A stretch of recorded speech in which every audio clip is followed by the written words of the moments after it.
In nomine Patris et Filii et Spiritus Sancti.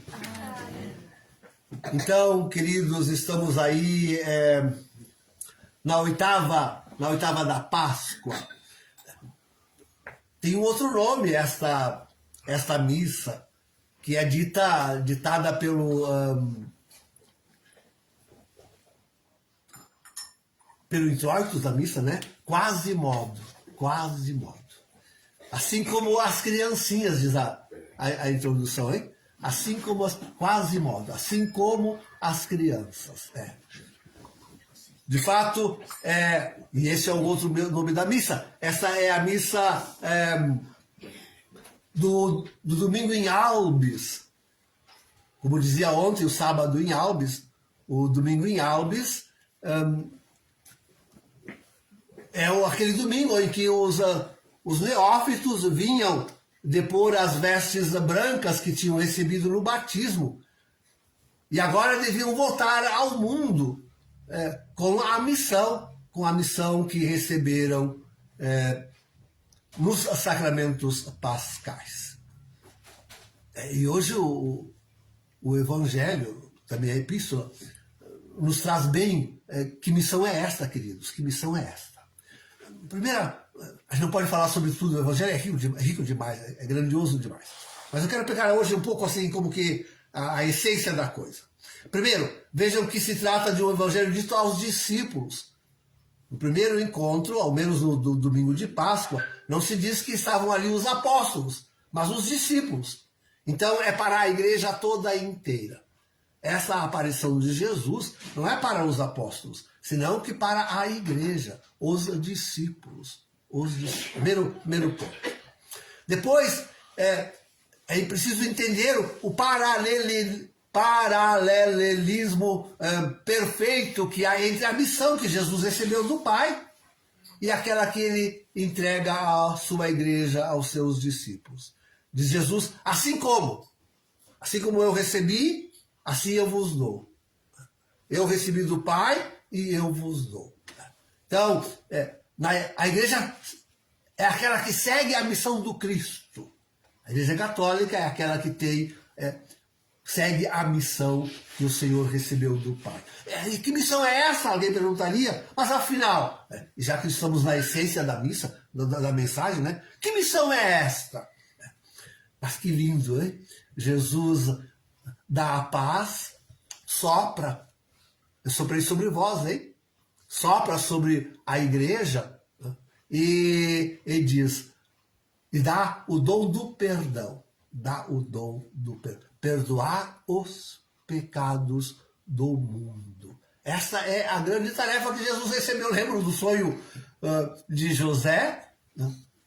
Que o anjo disse que ele devia chamar o menino de Jesus, por quê? Que é uma incongruência, não tem nada a ver a palavra Jesus a princípio, né? Diríamos, com a missão, com a explicação que o anjo dá para José. Isto é, porque ele vai tirar os pecados do povo. Como assim? Né? Mas essa é a missão da igreja também que Jesus lhe dá. Tirar os pecados do mundo. Perdoar os pecados. Olha, esta é a grande missão da igreja. Se nós vamos olhar para o nosso mundo hoje que chafurda, nunca, queridos, vejam, se diz que sequer para o dilúvio. Se diz que sequer para o dilúvio a humanidade estava tão apodrecida. Se diz que a humanidade atual é pior do que aquela de Sodoma e Gomorra. Pior, hein? Pior.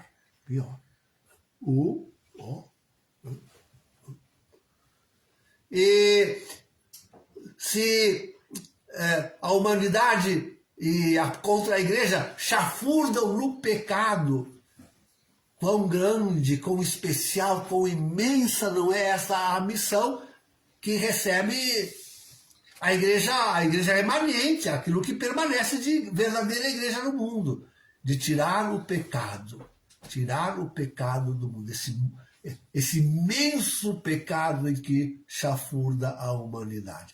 Não esqueçam, queridos, que agora está aparecendo cada vez mais nitidamente, já não é mais só a minha boca que diz isso, hein? Agora está aparecendo cada vez mais nitidamente na palavra dos grandes do mundo. Está cada vez mais aparecendo nitidamente que o propósito é de extermínio da humanidade. Estamos em vésperas. Eu não estou me referindo ao dia 8 e ao eclipse de amanhã, mas de certa forma também estamos em vésperas desses tremendos, terríveis acontecimentos. Vejam, hein? Olha o pecado, nunca, jamais avolumou tanto o pecado. E o pior é isso, queridos, nós temos nas mãos a condição de fazer o extermínio. O extermínio total da humanidade. Não sobrar nada sobre o planeta. Essa semana, Bergoglio mandou apagar todas as luzes do Vaticano, da Basílica de São Pedro, para dar ao mundo um sinal de preservação do planeta. Que preservação é essa do planeta quando não querem deixar nenhum ser humano vivo? Querem o quê? Mais uma bola de pedra, e de rocha e de água girando perdida nesse cosmos sem vida? É isso que querem? Para que preservar isso? Mas então, para que preservar isto? Tirar o pecado do mundo. Olha que não parecia impossível naquela punhado de cristãos ali ao redor de Jesus. Quanto mais nos parece impossível no meio desse mundo que chegou ao seu pior ponto de história. No meio dessa igreja que chegou ao pior ponto da sua história. Ouviram a live que eu fiz hoje sobre um documento, sobre um moto próprio, hoje não, essa semana, sobre um moto próprio que Francisco quer assinar? Em breve. Fiz uma live aí, procurem ela, tá? Tá nos meus canais aí. Sério. Viram o que ele suscitou com esse livro de entrevista que ele publicou agora na quarta-feira, que fofocaiada, como se revela um coração malicioso, ruim, inumano deste homem, deste tal de Francisco, quanto ele deseja, quanto ele destrói o papado e a inteira igreja, quanto ele destrói este homem. E parece que ninguém se dá por conta, ninguém acorda, ninguém entende o que está acontecendo. Continuam esses homens querendo não ver nada, E aumenta, exponencia o pecado desta contra-igreja. E restamos poucos de nós. Cada vez menos somos. Nós somos cada vez menos. E contudo, a missão continua. Tirar o pecado do mundo. É por isso que a nossa fé, queridos, tem que ser maior do que aqueles que estavam vendo e apalpando Jesus, hein? Mas que linda a profissão de fé na boca de Tomé, hein? Meu Senhor e meu Deus. Sabe, meninos, essa é a palavra que a gente costuma dizer quando o padre levanta a hóstia. Depois, quando ele levanta o cálice, a gente olha para a hóstia, olha para o cálice e diz no coração da gente, né? Meu Senhor e meu Deus. Eu ainda hoje digo isso, né? Desde a catequese. Cada vez que eu olho, também eu quando levanto a hóstia, quando levanto o cálice, eu olho, meu Senhor e meu Deus. Essa profissão de fé de Tomé. A igreja costuma dizer nesse momento mais sagrado, mais solene. E essa é a nossa fé. O que diz o apóstolo na epístola da missa de hoje? É aquela que vence o mundo. Não vencerão, queridos. Bergoglio e sua contra-igreja não vencerá. Essa elite do mundo, com sua agenda maldita de destruição da humanidade, não vencerão. Só quem vence o mundo é aquele que guarda a fé. Aquele que olha para a Eucaristia e diz, meu Senhor e meu Deus. A epístola de hoje é linda, queridos. Fala de dois testemunhos. A gente tem que prestar muita atenção, porque a exegese é difícil de fazer, viu? E não são muitos os exegetas que conseguem. Aliás, eu, de fato, nunca li nenhum exegeta esta mais perfeita interpretação que vos dou. Quando se fala do primeiro testemunho, aquele que é dado desde o céu, o Pai, o Filho e o Espírito Santo, e que não obstante foi repetido na terra, 3 no céu, o Pai, o Filho e o Espírito Santo. 3 com Jesus, isto é, o Espírito, a água, a encarnação. Amanhã celebramos a encarnação de Jesus. E quando se fala na encarnação de Jesus, se fala em tudo, toda a sua missão, né? Se fala não só no seu nascimento, mas se fala na sua pregação, se fala na expulsão dos demônios, se fala no perdão dos pecados. Quantas vezes ele disse, a quantos, olha que lindo, hein? A quantos ele disse, teus pecados te são perdoados. Olha que lindo, da boca de Jesus. Quantos hoje ouviram isso na confissão, né?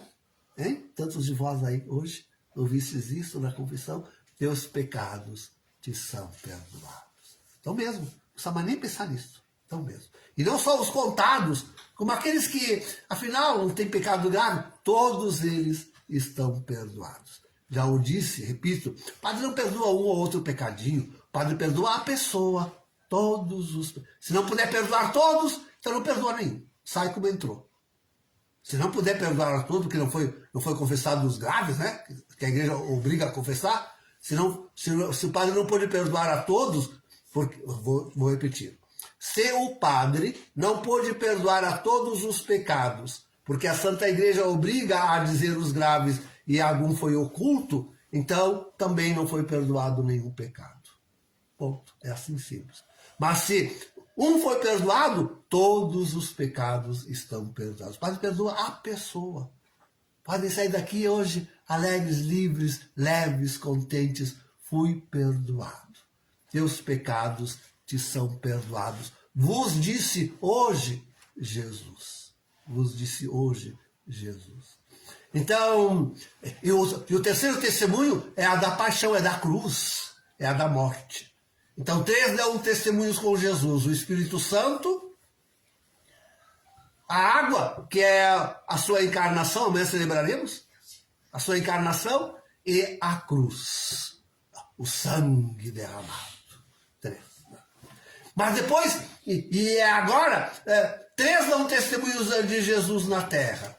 O Espírito Santo, o Espírito que nós recebemos, ele soprou sobre nós, deu-nos a paz.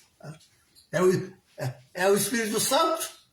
E nós agora que somos a água, nós que recebemos o batismo, quase modo, como em crianças. Né? O Espírito Santo, a água que agora não mais representa a encarnação de Jesus, mas representa o nosso nascimento, ou a encarnação de Jesus em nós, que nos revestimos de Cristo. Vós vos revestistes de Cristo. Né? Depõe a veste branca por causa disso, porque estão revestidos de Cristo. Portanto, é o Espírito, a água e o sangue. Porque nós vamos na luta contra o mal, contra o pecado, contra a descrença, contra a apostasia, contra o cisma, contra a falta de fé. Nós vamos até ao sangue, até ao martírio.